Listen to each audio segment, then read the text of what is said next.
Welcome to TikTok by Go Collab with us. I have here Michael Hi! and Joshua. Po. Yan. So ano na feel mo, Ben, nung invite kita sa Go Collab? May idea ka na ba? Create ako ng Go Collab? Or like ng parang management niya? Noong una, wala. Pero hindi ko alam na ipupush mo talaga to. Hindi ko talaga alam, Ate Chan, na i-go mo talaga yung Go Collab. Ayun, nagulat ako na. Parang akala mo Sinimulan mo lang, na. sinimulan ko lang, gano'n. Pero hindi mo naisip na siseryosohin ko siya, gano'n. Yes, Ate Chan, nagulat ako. Nagulat ka? Shock as in? Shock! Ganon? pero nung inayakan na ni Morena, ano na feel mo? Ay, parang natuwa ako kasi mamimit ko ulit kayo kasi ilang year tayo ulit di nagkasama-sama, di ba? Yes. By Go Collab, nagkasama-sama po ulit kami lahat. True. Actually guys, backstory lang. Sina Michael talaga, tsaka sina Joshua talaga yung nagpupush sa akin before Yeah. na magtayo ng management. I mean, before, nung nung unang-unang meet namin sa dating management namin.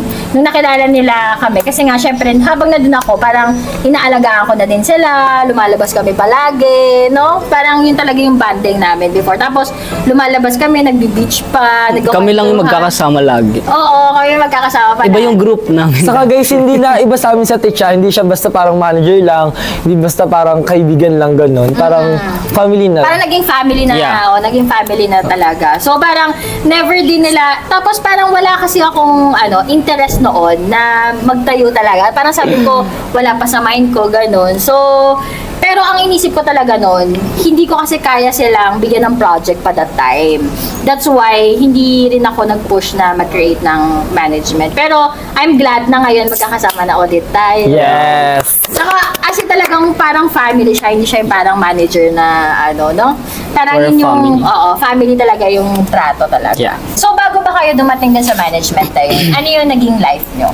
Oh, parang study first. Study first, parang hindi halata. Mag-aaral, ganun. Uy, pero until now, study first pa rin naman si Michael. Oh, yes. Kailangan eh. In fairness naman Flight talaga. attendant ng Balaya. True. So, hanggang ngayon naman, study first pa rin naman si Michael. Yes. Which is parang hinahangaan ko siya with that. Na talagang nagsastrive siya sa school and even on TikTok, di ba? President ka ba ng class nyo? Hindi na ngayon. Hindi na. Before, president ka. Tapos president ngayon, Ngayon, bumabasa Vice sa President. secretary. secretary. Okay. Maganda ka magsulat. Okay. Ikaw, Joshua, anong ginagawa mo before? Hindi, nag-aaral din ako dati. Weh. Dati pa yun. Totoo ba? Nag-aaral ako. Ay, parang ayaw maniwala ng manager, nag-aaral ako. Anong course mo? Anong year mo nun? Basta nasa part ako nung K-12, ganun. K-12 ako. Bago ako mag-start sa TikTok. Kasi 2021, nag-start na ako sa TikTok. 2021, ikaw. Yeah. Nag-start mag-trend yung mga video ko. Nag-start ako as in pinakaunang trend video ko. 2020. 2020 nag-trend. Parang yun yung pinaka-start mo. Hindi. Sa tingin mo, gaano katagal bago ka nagkaroon ng mga trending? Siguro nag-start yun sa una sa Musical.ly eh. Sa Musical.ly una. Musical.ly ka po Yes, muna. nag-start ako pero hindi ako masyado parang napapansin sa social media noon. Parang tamang sabay lang sa trend, ng Hanji, then transition. Ayun kasi uso noon. Oo. Hanji at saka transition, tapos story lang, in-story ko lang yon, then yon. Hanggang sa nagkaroon ng TikTok, then lumipad ako sa TikTok, then nag-try ako mag-upload, hindi pa rin gumana, hindi pa rin gumana yung mga Hanji ko noon una. Nag-start pa rin ako, parang nagpa-flop pa rin mga videos ko. Hanggang sa hinayaan ko lang, gawa pa rin ako ng mga videos, sumabay ako sa trend, hanggang sa, boom, may nag-trend na video ako. Ano yung first video na yun? The first video ko nag-trend, which is yung Hanji, yung parang ang pawis ko tumatagaktak sa bilis. Ayun yun. Yung nag-trend din kay Kay Eya, oo, kagaya ng kay Eya. Kasabayan ko siya that time. Then, nag-start siya noon, then, ayun, nagtuloy-tuloy na hanggang sa yung mga viewers ko, nalagyan na nila ng twist na kumain ng sili, kumain ng mag-hanji sa iba't ibang lugar. Ayun, yung challenge doon nag-start. Ka na. Paano naman kayo nagkakilala ni Josh? Kasi ang balita ko, bago talaga kayo sumikat as a, parang parang sa TikTok. As a person. Is parang nagkakilala na kayo. So, ikaw naman, Josh, parang paano kayo nagkakilala ni Michael? Paano ka paano yung journey mo sa pagsikat? 2021 talaga is, bago ko siya nakilala, nasa 100k na yung followers ko. Kasi sa dating management ko is, may kakolab ako doon na na isang artist. Pero parang wala akong kontrata doon sa management na yon. Dahil nga, kakolab ko siya, pumunta ako doon sa part na yun. And then, Dumalaw ka na. yeah, nag 100k ako doon. Sa Laguna yung located. Bago pa kayo magkakilala? Oo, bago kami. Tapos, okay. nung umuwi ako, galing doon sa management na yon, parang may dumaan sa akin sa TikTok na parang cute guy, ganun. Ay! Tapos, ang ginawa ko, parang sabi ko, parang pinalo ko siya. Tapos, ang pinalo ko siya, siguro mga 5 seconds lang, pinalo back niya ako. Tapos, nag-live siya, kasama sila Michael, si Sardinas King. Tapos, ayun, nag-comment ako. Shoutout kay Sardinas King. Hi Kuya Alvin, ayun, papansin, nag-comment ako, ganun. Tapos maya-maya, nag-chat siya sa akin through TikTok. Sabi, in-invite niya ako for collab. Tapos sabi ko, malayo ako. Sabi niya naman, Ilan collab. FF niya? Nasa lang ata yun, 47k. 47k, tapos ikaw 100. 100 plus Okay. K. Ayun, tapos in-invite niya ako. Tapos sabi, di pa ako pumayag noon kasi nga medyo malayo. Sabi niya, Calabarzon ka lang naman. Kasi Cavite ako noon, tapos sila Batangas. Cavite, Yeah, Cavite ako. Tapos sila Batangas. Sabi ko, hindi ko alam yung Batangas. So, hindi ako pumayag. Parang nagdadahilan ako. Siguro pang-apat na invite niya na napunta ako doon ng Laguna kasi nag-VTR ako with another management. Ibang management. Nag-BTR ako tapos dapat magkakaroon ako ng another management noon. Eh sabi niya kung gusto ko daw ganyan mag-collab na daw. Tapos sabi ko wala akong kahit anong dala, wala akong kahit anong sarili ko lang, tas bag ko lang na maliit. Tapos sabi niya siya na daw bahala sa lahat, sa brief, sa damit, sa lahat, basta nagdala, sabi niya. Tapos ginawa niya lahat, sabi ko, weba. Tapos ayun, pumayag na ako. Tapos ayun, pumunta ako. Tapos siguro na nagkadyan ligaw-ligaw pa ako noon. Kasi nga, first time ko noon sa Batangas. Ligaw-ligaw ako noon. Tapos pagdating ko ng Lemery, Batangas, wala na akong pera kasi nga nagkulang, kasi nga hindi ko alam yung Batangas. Nag-tricycle ako, nag-ano ako. Tapos yung last na sabi ko magta-tricycle na ako kasi wala na nga sakayan. Tapos yung guy na nag-invite sa akin is kay Michael humingi ng pera para pang pamasahe ko. Para makapunta para makapunta ako doon.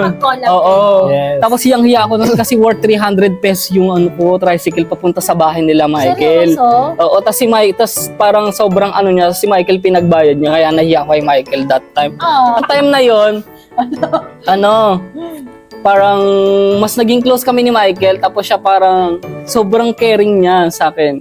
Kasi nga bisita niya daw ako, ganun, binibigay niya sa akin lahat, tinatanong niya ako lagi, ganun. Yeah.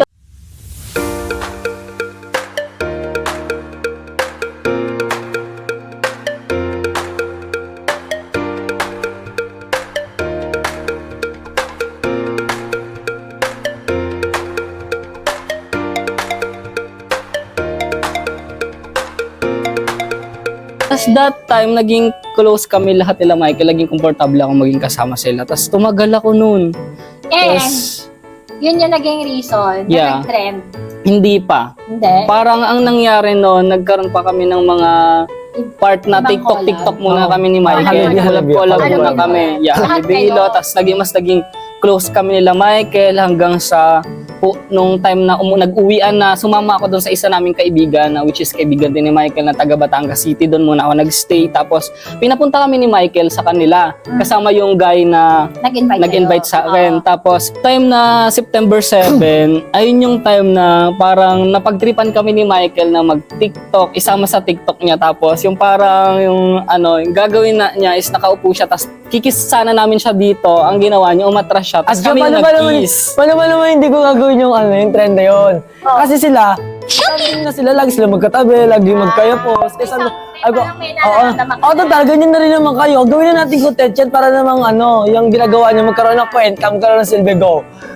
Tinano mo pala talaga yun. Nag-live kami, mga ilang minuto, siguro mga 30 minutes upload ko. Ang bilis ng views. Yun Tapos yun. doon yung time na yun yung parang nag-boom. ang bilis ng followers namin, kahit ako na 100 plus niya, tapos plus na, tapos siya 47, naunahan niya pa ako sa followers ko. Nauna pa siya sa akin. Siguro nasa ano na ako noon, 200 siya, nasa 400k na agad. Noong una, Ticha, wait lang, ganito pang reason niya, ganito eksena dyan. Ayaw nila, arte nila. Oo, ayaw namin. Ayaw pa nila. Ayaw Ganon. namin. Ayaw pa nila. Noong una, yung pagkatapos dun, ayaw pa nila. Ayaw pa nila ituloy. Hanggang sa ako pumili, sabi ko, i-try nyo kasi maraming nagko-comment na ano, ituloy daw, Ituloy, ship. oo. Antayin daw nila, BL daw. Hanggang sa gumawa na lang, Kasi parang- hashtag Josh Ems. Josh Ems, Parang Josh kami lang Ems. din yung first na BL sa ano, sa TikTok that time. Kasi yung BL dati is puro kay Bright tsaka Win yung sa Thailand. Tapos ginawa nga nila is parang si Guy daw na yon is si Bright, tapos ako daw si Win. Oo. Ganon. Ganon yung so ginawa parang nila. in-adopt. Oo, in-adapt. Sabi nila parang ganon daw kami. Ayun. Kasi tinuloy-tuloy Ano namin. yun, umano yun sa feed ko. Tapos hindi ko alam na sila yon, not unless pinakita sa akin ng guy na nag-invite sa kanya kasi naging ka-close ko siya dun sa dating management. And that's the reason why naging magkakilala din kami ni na Josh sa kanina Michael. Yeah. So siya talaga yung naging ka-close ko kasi kukantuhan ko talaga siya. Tapos, ayun na, kasi dahil grateful din ako kala Diyos kasi hindi rin kami magiging close ni Morena if hindi rin naman sila close ni na Morena. Kasi sila talaga close ni na Morena. Ako hindi ko close si Morena that time. Parang ang ka-close ko talaga yung guy na nag-invite sa kanya. Oo. And dahil nga, yun nga, magkaka-friend sila and something like that. So, naging group of family na kami. Yeah. So, ayun, yun yung naging pinakakwento namin when how nabuo talaga and now we have our Go Collab. Anong feeling na parang nare-recognize na kayo ng mga tao? Happy lang. Sa Happy.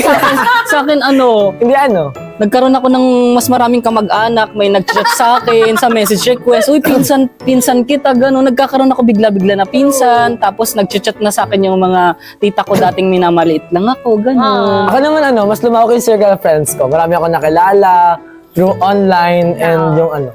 Sa akin din Maraming naman. nakakola. Marami nakakolab. Marami rin ano. Ayun, naging friends ko sila. So, ano na yung mga naitulong sa inyo ng TikTok ngayon? Sobrang dami na, From promise. before. Sobrang dami na para sa akin. Kasi nung time na yon, nagsisimula pa lang kami. Nung time na parang dahil sa kanya, nagkaroon kami ng platform nung guy na yon. And then, parang nagtuloy-tuloy siya.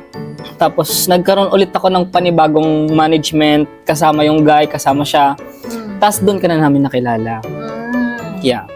And that time is, wala pang masyadong project noon, pero yung platform namin sa TikTok, lumaki ng lumaki. And nagkaroon kami, yeah. Tapos that time is, nagkakapera kami nung guy na yon. Dahil sa mga fans namin na nagbibigay sa amin, like sponsor, gano'n, oo. nagpapadala ng foods like And fairness Jollibee, talaga sa mga gano'n. fans, Yeah. no? Nagbibigay Sobrang talaga thankful sila. din kami sa mga fans namin kasi nagbibigay sila financially, tapos ng foods din, nagugulat kami, nagchat sila, nagpadala sila ng ganito, ng ganyan. I-receive na lang namin, di ba? True. Tapos, siguro mga 2022, nagkaroon ng parang marami ng project, dumating na yung mga raming project. Doon nakaipon ako, tapos ako doon sa isang app, pag-apply ako doon and pumasa naman, hopefully ganun. Tapos, parang, ang nangyari doon ako nakaipon ng mas malaki kesa sa mga project. Pero ang laki din ng tulong ng mga project sa TikTok sa akin.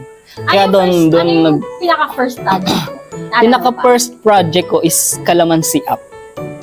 Application. Yeah. Application din. Ikaw? Application. Ako naman siguro to siya. Bukod sa mga promotion, bukod sa mga income na nakukuha natin sa TikTok, siguro ang natulong sa akin ng TikTok is siguro yung confidence ko dati. Dati, as in, nahihayin talaga ako sa camera eh. Siguro, pag ako nagti-TikTok at siya, sa loob lang ng kwarto o tago, walang nakakakita, yun. Pero ngayon, kahit sa maraming tao, ticha, wala na akong pakialam. Basta magawa ko lang yung gusto ko. Pakita ko lang talaga. In fairness naman sa Ganon. mga sa mga content mo ngayon, di ba? So, sobrang GG din na Yes. in a way na kita mo talaga yung confidence na yung parang growth mo from before and now, no? From introvert to extrovert, Growth, super. Ano yung first project mo din? yung Application parang din. Dating dating app. Bawal talaga yun. Ano yung isang app mo? Application siya. Anong application yun? Dating, parang communication, Ang gano'n? communication niya. Communication yan. Communication Yeah. app. Tapos ayun, dating app. Dating app. Oo. Dahil nga doon sa mga mga project, tas doon sa app live na yon, yung sa app na nakakapag-live ako, tapos kumikita ako ng malaki for every month. natulungan ko na yung parents ko, which is si mama, ganun. Oo. Nakapagpagawa ko ng house, tapos nabigyan ko siya ng business, which is yung piggery. Ayun yung, Tsaka yung ano, achievement ko sa buhay, sa Yung kwento niya pagtitiktok. sa akin na sumali yung nanay mo. Yeah, yung sumali si mama sa gala, doon sa tapos siya yung nanalo. Tapos yung para siya yung naging Reyna Elena. Parang nangyari kasi noon, pageant muna, tapos bago sa gala. Nag-pageant muna siya. Then Tapos ikaw yung ako yung nag-sponsor lahat ng mga gamit ni mama para manalo siya. Tapos nung nanalo siya, nung nanalo siya, ako yung naging partner niya noon. Sobrang tuwang-tuwa si mama noon. Siya yung lahat, panalo siya sa lahat. Siya yung Reyna Elena. And ngayong May lang is pinasa niya na yung corona sa other na nanalo. Shoutout po sa Reyna Elena. Ano lugar nyo? Sa Quezon Province Ayan, po. Quezon Province. Nice. Ang ganda. Ganda ng story na yun, no? Tapos yung parang sabi mo pa nga sa akin, sa province nyo, mas na-recognize ka. Oo, mas nare-recognize ako dahil kay mama kasi sobrang proud sa akin si mama. Sa mga nangyayari sa akin, parang pinakangangalandakan yung anak niya ako, ganun. Sobrang sarap lang sa pakiramdam na proud sa yung nanay. Sana all. Yeah. Ikaw, Michael, ano yung mga sa tingin mo na achieve or na puntar mo na with TikTok? Parang wala. Siguro yan, napupuntahan ko yung mga gusto kong puntahan, tapos may mga bagay din na bibili ako na hindi ko na parang lahat ihingiin sa parents. Tapos yun, Kasi magastos naman talaga yung course mo. Eh. magastos Magastos talaga. yung course mo, no? Ang daming kailangan, no? Nabibili ko na rin yung mga gusto kong bilhin, yung parang may personal, yung luho ba, gano'n. Oo, luho. Gano'n. Pero maganda doon, kumbaga, yung mga luho mo, hindi mo na rin siya kailangan i-ask sa mom mo. No? Parang yung mga basic needs na lang, pina-provide Yes. ng mom mo, no? Naman, ako na yung nagpo-provide kila mama. Ganun. Yes. Yeah. Kasi Anong main source of income niya as of now?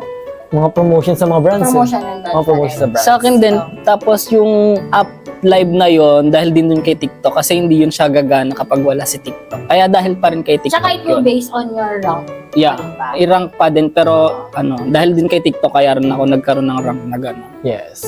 Kaya lumalaki yung kita ko dun sa app live. Sa music, tapos hanji-hanji Wala kasi. nila, oo. Kaya tawanan nila, para lang daw, Ewan, parang oo. ewan. Hirap. Tsaka honestly, hindi rin naman talaga madali na magpasikat Maging or sikat. maging sikat or kumbaga gumawa ng content. Grateful kami sa platform ng TikTok kasi binigyan kami at early age na kumbaga hindi namin kailangan dumado sa part na magtrabaho talaga kami here in the Philippines bago kumita ng ganun, no?